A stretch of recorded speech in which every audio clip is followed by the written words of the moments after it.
Hey everyone, welcome back to another video. In this video we have the variant 6, so it came today, and we beat the first two bosses with 4-star Apocalypse. We solo them, so the first fight is Rhino.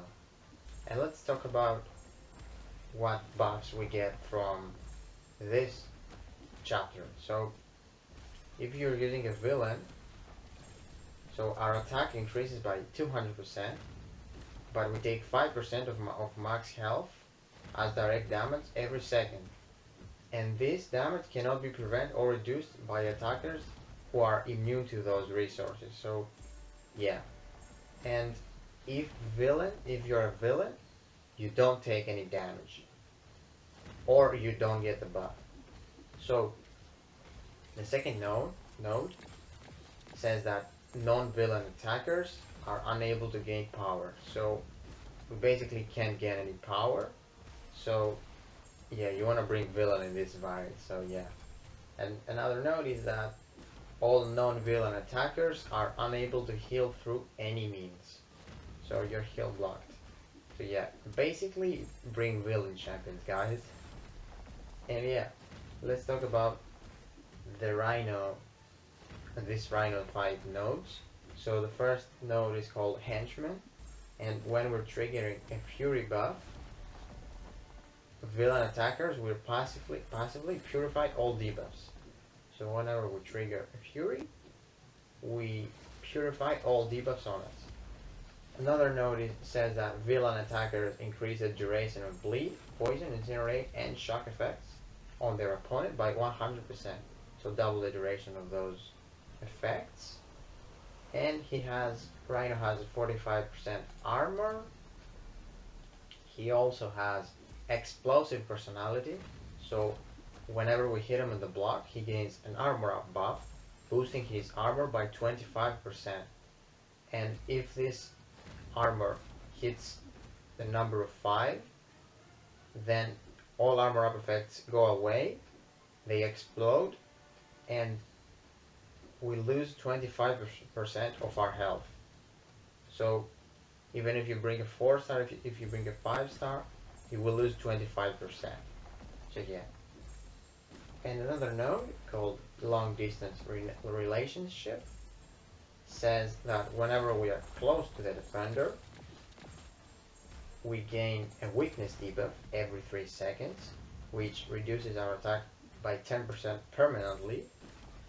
And staying away from him, those weaknesses will gradually fall off. So you're gonna see in this fight, because we are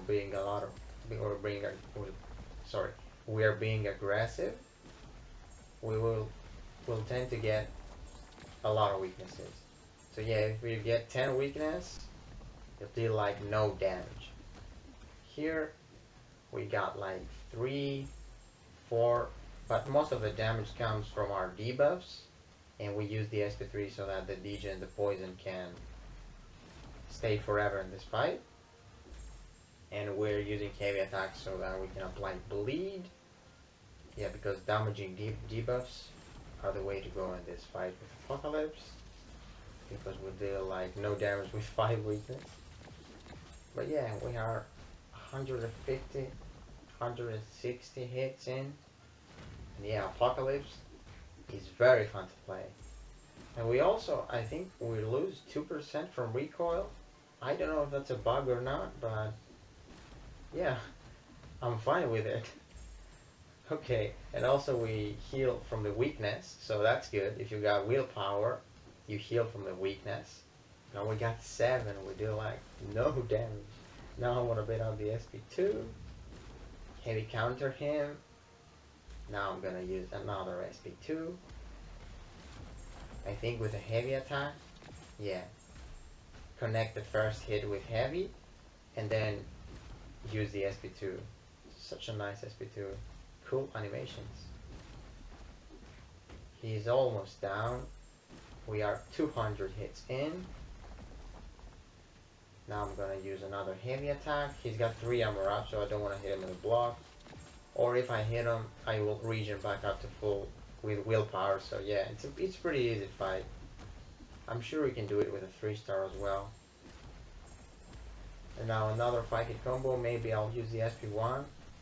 Yep, heavy counter. SP1. He's at 1%. Now we just need 2-3 hits. And he's down. Okay, so moving on to the next fight. The next fight is Winter Soldier. And he's got 250,000 health. So we have the nodes that we had in the previous chapter. So the first ones that I talked about, which affect villains and non-villains. So Winter Soldier has a node called Genius, and while benefiting from at least one armor buff, villain attackers will passively burn 10% of the defender's max power on each hit, dealing direct damage based on the power drain. So yeah, that's pretty good if you got like Venom. And I don't remember any armor up champions, any armor up villain champions. But yeah, Venom is pretty nuts.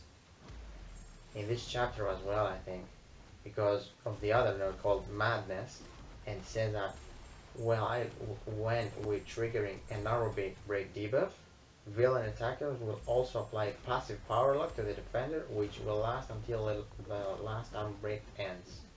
So basically, you can do this with Venom, like in 1-star and 2-star, 3-star Venom, because you can like spam heavy attacks in the corner, refresh that armor break, and yeah, hit him over and over again with his heavy attack. Also, what you're gonna watch out in this fight, if you don't bring Venom, of course, is the unblockable finale. So Winter Soldier's attack are unblockable below 25%, so everything is unblockable, even his SP2. So be careful if you push him to his SP2 and he's below 25%. But yeah, he also has Optimist, so he gains a Fury, an Armor, and a Health still, as long as they remain below 25 HP. So yeah, he gains Unblockable Finale and Optimist while he's below 25%. And also, we have Dash Vulnerability. So whenever we are intercepting him, our damage is increased by 200%. So yeah, you're gonna see in this fight that we intercept a lot. You might have noticed. And yeah, our damage is insane. We're doing like 5k, I think, with mediums. And here I use my SP3, and we have Poison, Concussion, and Degeneration on him. They're staying for the rest of the fight. And now our special attacks deal extra damage for all these debuffs. And look at that, we just used one SP1, and he's down. So yeah, I hope you enjoyed this video. The next boss fight will come up soon, and I will see you all in the next one.